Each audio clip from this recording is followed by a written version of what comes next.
ॐ कृशधरी महाचण्डी मुक्तकेशी वलिप्रिये कुलाचार प्रसन्यास्ये नमस्ते शङ्करप्रिये घोरदंष्ट्रे कोटराक्षी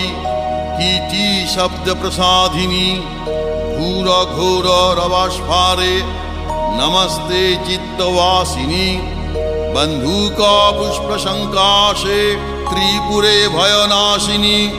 भाग्योदय समुत्पन्ने नमस्ते वरवन्दिनी जय देवी जगद्धात्री त्रिपुराद्ये त्रिदेवते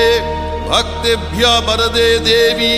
महिषग्नि नमोस्तुते घोर विघ्न विनाशाय कुलाचार समृद्धये